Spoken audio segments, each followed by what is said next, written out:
عائشہ بیٹھ گئی، شہیر بھی صوفے پر بیٹھ گیا۔ لاؤنج میں اس وقت ملازم ہی تھے۔ میکسیکو ملازمہ نے کھانا دے کر اس کے ٹھکانے پر باندھ دیا تھا، ورنہ عائشہ ابھی تک سکون سے نہ بیٹھی ہوتی۔ اسے کتے اور بلیاں پسند تھے، پر چھوٹے چھوٹے، اور شہیر کا پالتو کتا تو کسی شیر جیسی جسامت کا حامل تھا۔ تم جاؤ جوس لے کر آؤ، اس نے قریب کھڑے ملازم کو کہہ کر عائشہ کو مخاطب کیا۔ مجھے اب بتاؤ، تم وہاں کرنے کیا گئی تھی؟ عائشہ کے اس سوال پر سوچ میں ہی پڑ گئی تھی کہ بتائے یا نہ بتائے۔ اسے جلدی ہی فیصلہ کر لیا اور اعتماد سے بولی، آپ، میں کیوں بتاؤں، یہ تو پرسنل ہے۔ شہیر نے اسے گھورا۔ عائشہ کا اعتماد ہوا میں بکھر گیا۔ میں نہیں بتا سکتی پلیز، اس نے التجا کی، پر شہیر پر اس کے التجا کو کوئی اثر نہ ہوا اور عائشہ کو مجبوراً سب بتانا پڑا۔ عائشہ نے جب بات مکمل کر لی تو اس میں نہ جانے کیوں شہیر سے نظریں ملانے کی ہمت نہ رہی تھی۔ اسے شرم محسوس ہو رہی تھی۔ اب شہیر نے نظریں ملاتے ہوئے شہیر اس کے اور اس کے دوستوں کے بارے میں سوچ رہا ہوگا، پر اس کی سوچیں اس وقت غلط ثابت ہوئی جب شہیر نے کہا، ایسے لوگوں سے ہمیں محبت سے بات کر کے اسے سمجھانا چاہیے۔ یہ سب غلط ضرور ہے، پر اس کا مطلب یہ تو نہیں کہ انہیں ذلیل کر کے تعلق ہی ختم کر دیا جائے۔ عائشہ نے چونک کر اسے دیکھا اور پھر اس کی بات کاٹی۔ ہاں، وہ نفسیاتی ہے اور ایک ذہنی طور پر بیمار لڑکی ہے جس کی بچپن سے ہی برین واشنگ کی گئی ہے، تو وہ ایسی ہو گئی ہے۔ کچھ لوگوں میں شاید یہ نیچرل ہوتا ہے، پر کچھ میں یہ سب احساس کمتری اور ڈر کی وجہ سے پیدا ہوتا ہے۔ ہم جنس پرستی کے بارے میں ابھی کوئی یہ نہیں بتا سکا کہ یہ ایک نیچرل بیماری ہے یا دماغی فطور ہے، پر ہمارا کام یہ ہے کہ ہم ان لوگوں کی مدد کریں، ان کا علاج کروائیں، انہیں پیار اور محبت سے سمجھائیں۔ عائشہ اس کی بات سے متفق نہ تھی۔ وہ کچھ بھی کہتی کہ شہیر نے اپنی بات جاری رکھی۔ یہ سب ایک حضرت لوط کی قوم سے شروع ہوا تھا۔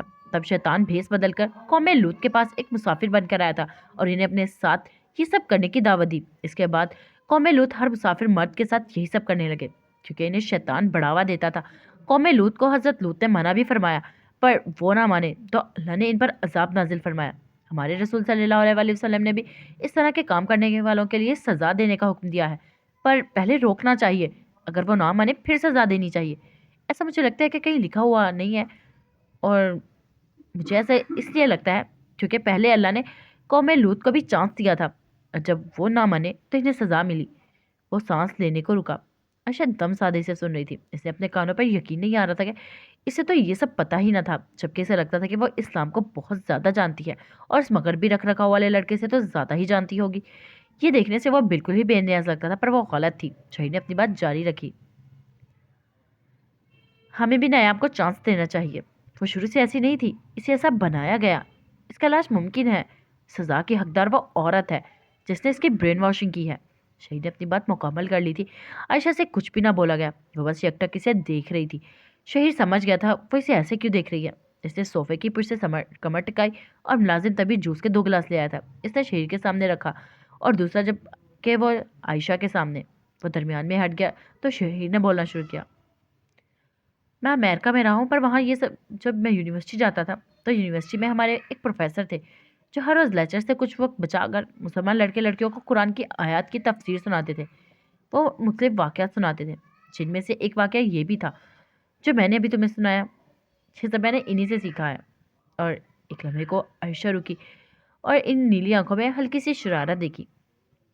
مجھے تمہیں اور تمہارے سوالوں کو دیکھ کر وہ گائے والا واقعہ بھی یاد آتا ہے، جب بنی اسرائیل میں سے ایک شخص کا قتل ہوا تھا اور انہیں گائے کے گوشت کا ٹکڑا اس شخص کو لگانے کو کہا تھا کہ وہ اٹھ کر اپنے قاتل کا نام بتا دے گا۔ اور اس وقت بنی اسرائیل کے لوگوں نے اللہ سے اتنے سوال کیے کہ وہ اپنا کام خود ہی مشکل میں بنا لیا تھا۔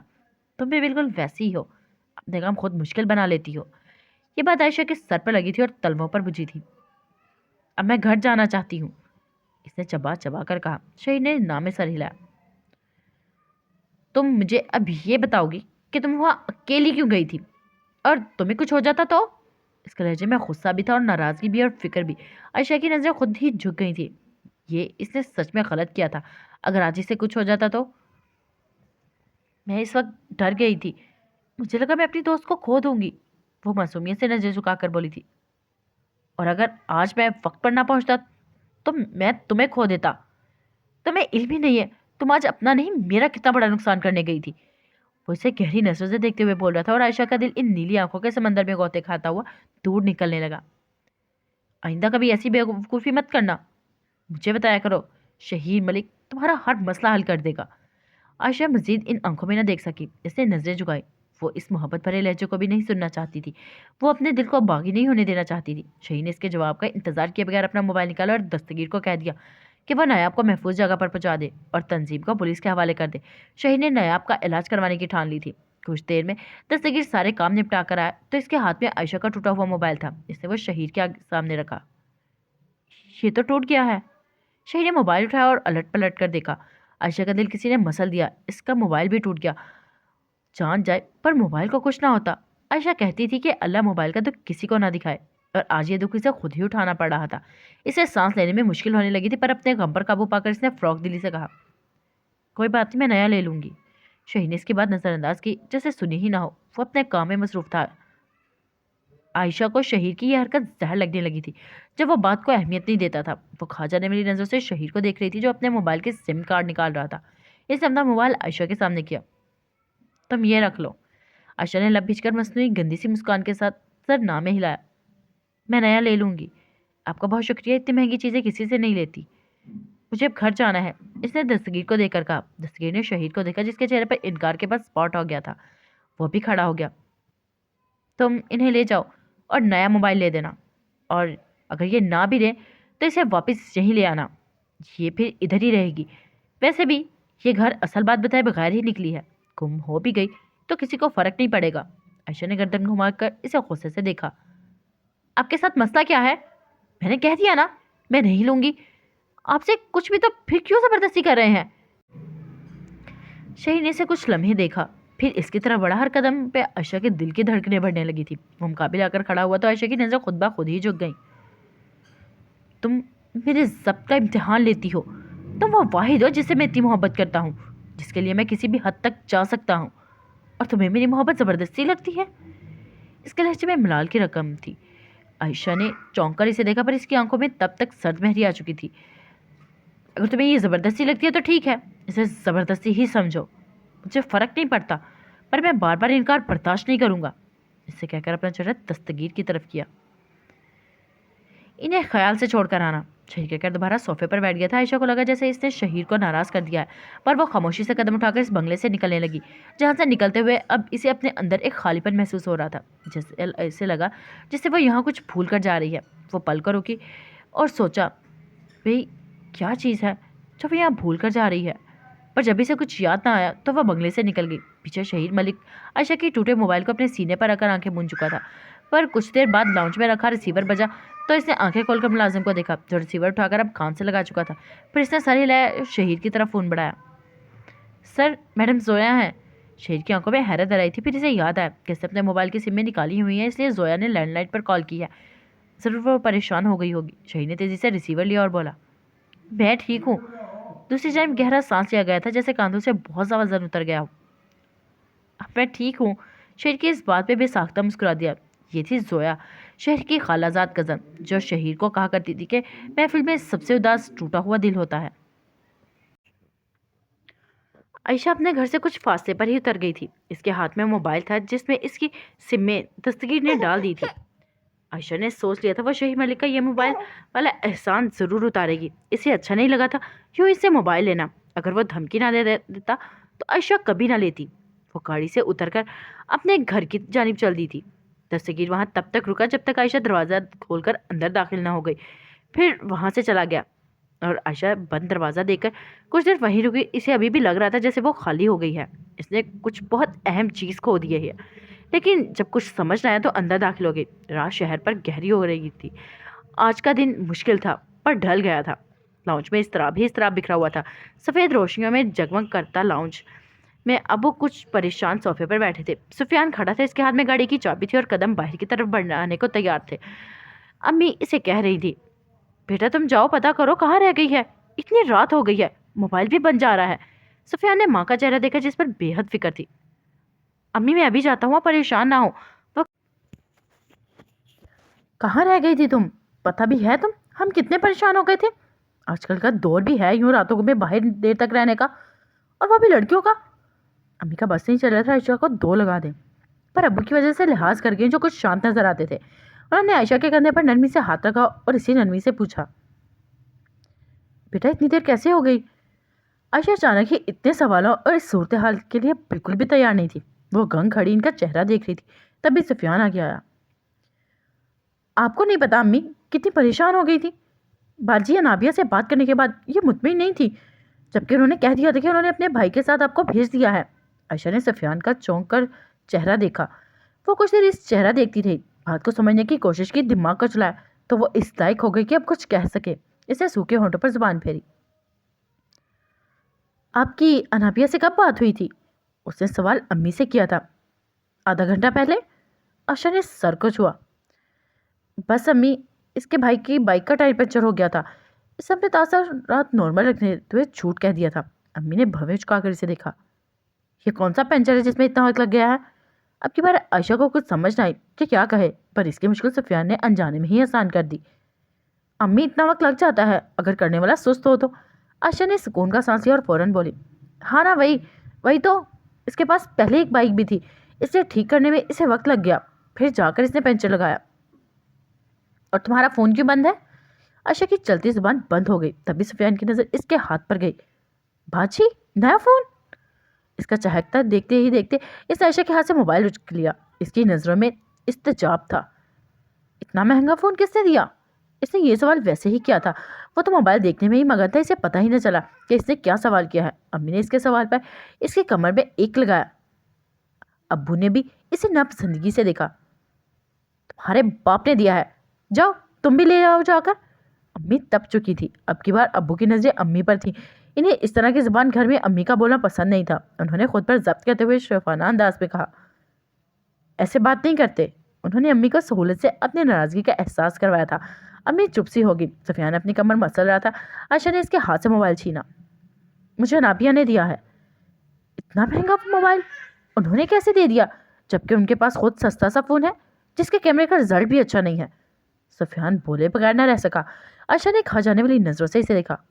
موٹے آلو، اپنی زبان کو بند کر لو ورنہ میں نے اسے کاٹ دینا ہے۔ ابو بیچارے اپنی اولاد کی زبان اور انداز بیان سے عاجز تھے۔ وہ جتنی تمیز سے بات کرتے تھے، ان کی اولاد اتنی ہی اس معاملے میں جاہل تھی۔ عائشہ، انہوں نے عائشہ کو ٹوکنے کے لیے ابھی اتنا ہی کہا تھا کہ عائشہ ان سے لپٹ گئی۔ ابو، مجھے بیٹھنے کا بھی نہیں کہا کسی نے، اور اب بس اپنی عدالت لگا لی۔ یہ موبائل اس کے منگیتر نے بھیجا ہے اس کے لیے، اور اسے ویسے ہی کچھ دنوں کے لیے مجھے دے دیا، میں اسے واپس کر دوں گی۔ اب وہ اسے لپٹتے ہوئے سب کچھ بھول گئے۔ ہٹو بھائی، تم آؤ بیٹا۔ اسے ایسے اپنے ساتھ لگا کر صوفے تک لے آئے تھے۔ اپنے ساتھ بٹھا کر انہوں نے امی کو کہا، پانی لائے؟ امی کے لب بھیج گئے۔ غصے سے عائشہ کو دیکھا۔ ہاں، میں تو ملازمہ ہوں نا۔ اب وہ شرارت سے بولے، نہیں، اب تو ہماری جان ہے۔ سفیان نے پیچھے سے فوراً کہا، ہائے اوئے تالیہ۔ عائشہ نے اپنے ابو کی پیٹھ ٹھوکی۔ واہ جی واہ۔ اور یہ وہ وقت ہے جب امی منظر سے دوپٹہ انگلیوں پر گھبراہٹ اور شرماہٹ سے لپیٹ کر ہٹنا تھا۔ پھر انہوں نے پانی بھی سفیان کو آواز دے کر کچن سے ہی بھیج دیا۔ کچھ دیر وہ خود کچن میں ہی رہی۔ گھر کا ماحول بہتر ہو گیا تھا۔ عائشہ نے شکر ادا کیا کہ سب کچھ ٹھیک ہو گیا، اور انابیہ نے بھی بات سنبھال لی۔ اگر وہ جھوٹ نہ بولتی تو آج وہ اتنے سکون سے نہ بیٹھی ہوتی۔ وہ کچھ دیر لاؤنج میں بیٹھی جان مار کر کھانا کھایا، پھر تیزی سے کمرے میں آ گئی، کمرے کا دروازہ بند کیا اور موبائل کو آن کر کے بیڈ پر بیٹھ گئی۔ اب اسے انابیہ سے بات کرنی تھی، پھر ایک سوال کا جواب اس نے شہیر سے بھی لینا تھا جو اسے ابھی یاد آیا تھا۔ ارمان ملک کے بنگلے کی روشنیاں جلی تھیں۔ اندھیرا عمارت اس سے دور کھڑا اسے دیکھ رہا تھا۔ لان میں لگے پھول خاموش تھے، گھاس اس وقت اس سنسانی کو محسوس کرتا۔ آسمان پہ بکھرے ان جگر جگر کرتے تاروں کو دیکھ رہا تھا۔ چاند بھی انہی کے درمیان کھڑا چمک رہا تھا۔ تبھی ان سب کی توجہ بڑے لوہے کے گیٹ کی جانب متبادل ہوئی جس کے پار ہارن ہوا تھا۔ چوکیدار نے سرایت سے دروازہ کھولا اور سامنے سے ہٹ گیا۔ ارمان کی گاڑی روش پر چلنے لگی۔ جب وہ پورچ میں رکی تو ارمان گاڑی سے نکلا۔ اس کے ہاتھ میں ایک سفید پلاسٹک کا گملہ تھا جس میں سے سبز گہری چھوٹی پتیوں والا ننا پودا لگا تھا۔ ملازم نے آگے بڑھ کر وہ لینا چاہا، اس نے ہاتھ کے اشارے سے منع کر دیا اور آگے بڑھ گیا۔ اندر لاؤنج کا ماحول ہمیشہ جیسا پراسرار تھا۔ زرد روشنیاں نیم تاریکی کیے ہوئے تھی، خاموشی کا راج ہر سو تھا۔ وہ سیدھا چلتا ماں کے کمرے کے باہر رک گیا۔ اس نے آہستہ سے دستک کی، پھر دروازہ کھولتے ہی وہ اندر داخل ہو گیا۔ آ گئے تم؟ وہ ڈریسنگ کے سامنے کھڑی اپنے بال سنوار رہی تھی۔ کاندھوں تک بال ڈائی تھے جن میں عمر گزر جانے کی سفیدی نہ دکھائی دیتی تھی۔ وہ اس وقت گاجری اونچی قمیض اور چیسٹ ٹراؤزر میں ملبوس تھی۔ گلے میں ہیروں کا نیکلس پہنے ہوئے مسکراہٹ کر پلٹی تو ارمان انہیں دیکھتا ہی رہ گیا۔ اس کی ماں اسے